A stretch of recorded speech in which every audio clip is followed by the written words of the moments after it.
Hello, I'm Beverlee Potter, Director of Food for Lane County, located in Eugene, and I'm also the chair of the network of 21 regional food banks located across our state.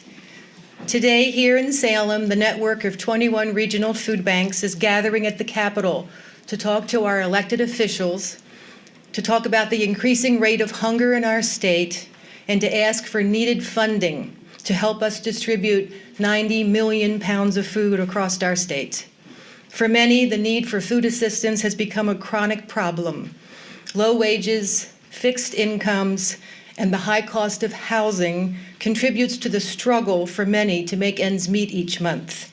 Many resort to buying food that is cheap and lacking nutritional value. As we all know, food with little value does more harm than good. Obesity, diabetes, high blood pressure, and the stress all take a toll on the health of the members of our community. Our network's goal is to ensure that all qualifying Oregonians have access to nutritious food no matter where they live. In Lane County, we recently surveyed recipients of food assistance and asked them what would need to change in your life that you would no longer need food assistance. And what we heard was that people need a job, a higher wage, and more affordable housing. To provide more context and details about the increasing rate of hunger in our state, I'd like to introduce to you Susannah Morgan. Susannah is a leader in the National Network of Food Banks, Feeding America, and she serves as the Chief Executive Officer for Oregon Food Bank. Susannah?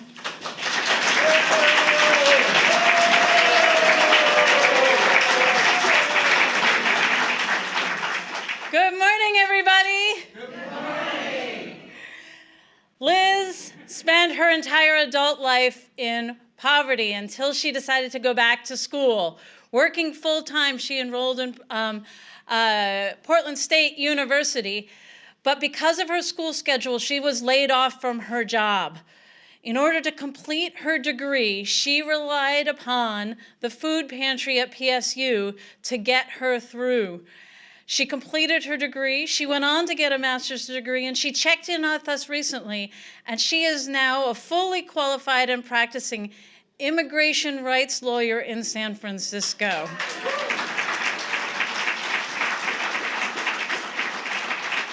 This is the power of fighting hunger. Liz needed us for a time to get bounced up, and now she is part of the system that is helping others. It's absolutely why we exist. Oregon has a hunger crisis. More than 270,000 people a month access food assistance. We estimate that's 800,000 people in a year. That's 1 in 5. That means me, you, every one of us knows someone who is facing hunger right now. Despite the recovering economy, Oregon has recently faced the largest spike in hunger in the nation. Our truth is that our recovering economy is leaving people behind, that people work hard at low-wage jobs and still can't put food on the table, that rural communities don't have living wage jobs for folks to be able to access, that living on a pension doesn't change your economic situation no matter what the economy is doing. And we know that it's the kids who suffer most. 1 out of every 2 kids in Oregon qualifies for a free or reduced price lunch. That means 1 out of every 2 kids is growing up in poverty. I have 2 boys. They're 8 and 5. And the thought of not being able to put food on the table for them is just simply absolutely terrifying. I cannot imagine what those parents face. The Oregon Food Bank Network stands with and for our neighbors experiencing hunger. We are 21 regional food banks and more than 970 partner agencies across the state. This incredible network has moved 90 million pounds of food. We are effective, we are efficient, we rely on tens of thousands of volunteers, on hundreds of thousands of financial donors, and countless partnerships with organizations and corporations in our community. Our network is also part of our emergency management system. We are prepared to provide food in the case of a major natural disaster, though here's all hoping it doesn't happen anytime soon. And we are a voice for public policy that honors and lifts up people who are facing hunger. As part of our work on public policy, I went to DC 2 times in the last month to meet with Oregon's delegation.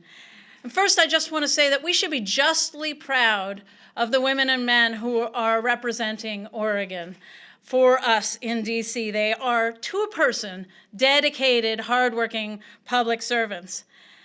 It is also critical that we show up. I happened to be there on the day that the House released its health care plan. And we were sitting in Congressman Schrader's office, and I'm handing his staff a piece of paper that says the number of people who say they are asking for food assistance because of access to health care has dropped by 50% since the implementation of the Affordable Care Act. And his staff is grabbing it out of my hand and running it to Congressman Schrader in committee where they're marking up the health care bill. It mattered that we were there that day. And I was there the following week when President Trump released the budget. And I joined my colleagues from around the state in the community action programs to explain to Congresswoman Bonamici why low-income heating and energy assistance is hunger prevention, that these are all connected in a family budget. And of course, I was there to remind our delegation about the vital importance of the SNAP food stamp program. More than 700,000 Oregonians, many of them working, and a lot of them children, rely on SNAP for nutrition. More than 50% of Americans will use SNAP in their lifetime. That means 1 out of every 2 of us, which means that people using SNAP are not them, they are us. We pay SNAP benefits when we're financially secure with our taxes, so that when we have a financial crisis, SNAP is there to support us.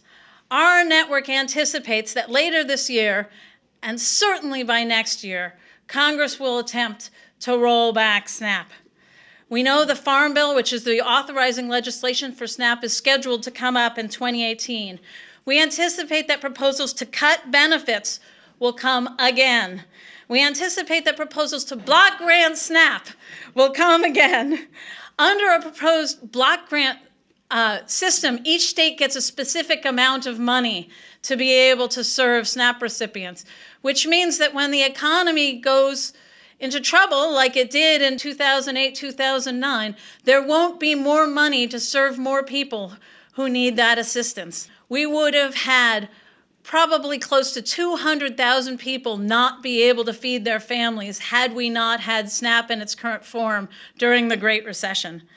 That program was tested, and it worked, and we shouldn't break it now. On January 20th of this year, Oregon Food Bank released an appeal to our 45th President of the United States. We asked for 3 simple things. President, please do not make hunger worse. Please do not cut SNAP. Please do not block grant SNAP. And please do not repeal the Affordable Care Act without having a plan in place to protect people who need affordable health care. Because we know that when you increase the ranks of the uninsured, you increase the ranks of the hungry. But it's not just federal public policy that matters. We are all here today to be the voice for people experiencing hunger in Salem. Despite our current hunger crisis, the governor's budget calls for cuts that would really harm our ability to continue to serve our neighbors facing hunger. We believe that our elected officials are listening. Many of them understand that hunger does not exist in a silo. There's a strong link between hunger and housing. A year ago, we surveyed people at pantries, and almost all of them said that housing costs were making it necessary for them to visit a food pantry. I went with some of my colleagues here this morning to visit Representative Marsh from Ashland, and she cited housing costs as the #1 reason people in her community were facing hunger. During the short legislative session last year, Oregon lawmakers made additional investments to address and prevent homelessness, but we aren't done. And we, the Oregon Food Bank Network, encourage the legislature to sustain and increase investments in housing and to make this a priority for this year as well. We also are supporting food and nutrition programs like Farm Direct and Farm to School that help our growers and our children get good nutrition. And we are hearing that these programs really assist the local growers who are particularly challenged right now in maintaining production because they're having trouble finding a workforce of folks who can actually pick the crops. All of this is connected. We are also advocating for transportation and transit services because we know that if you don't have transportation or transit, you can't get to work and put food on your table. You can't get to the grocery store for good food. You can't get your food pantry for your emergency food. Lack of affordable transportation is one of the things we hear most loudly from people experiencing hunger across the state as one of the barriers to being able to become food secure. We're encouraged that this year that Oregon's legislature is looking at an investment in transportation and transit services. And today, above all, we're here to ask the Oregon legislature for $4 million for the Oregon Hunger Response Fund. This fund represents the partnership of the state of Oregon with the Oregon Food Bank Network. At Oregon Food Bank, above all, we care about one thing, that our hungry neighbors are nourished, that they have 3 healthy meals today, tomorrow, and the next day. We believe that everyone deserves access to healthy, fresh food. We believe loggers on the coast, ranchers in Eastern Oregon, farm workers in the gorge, college students in Portland, single parents with young children, and seniors on fixed incomes all deserve access to healthy, fresh food. We are hearing that people are nervous about accessing our services because of their possible immigration status. And we want to shout out to everyone in Oregon, no matter your citizen status, that we are here for you, that we want to make sure that you have food for your family.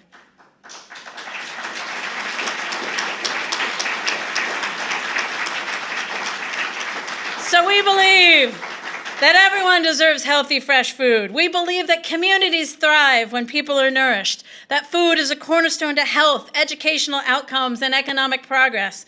We believe that together we can solve hunger through the active engagement of all elements of society, people, business, schools, faith communities, associations, and the public sector. We believe that food can solve hunger today, and community will solve hunger tomorrow. Today, we are the community that is the solution. Today, we are more than 250 anti-hunger advocates. That's a record, the largest number of people who have ever marched on Salem to fight for ending hunger. And we believe that people seek food assistance when they need it, and they give back when they can. We are joined today by many people who have experienced hunger or who are currently experiencing hunger. Folks from Falls City near Monmouth, from Beaverton, from Portland, from West Lynn.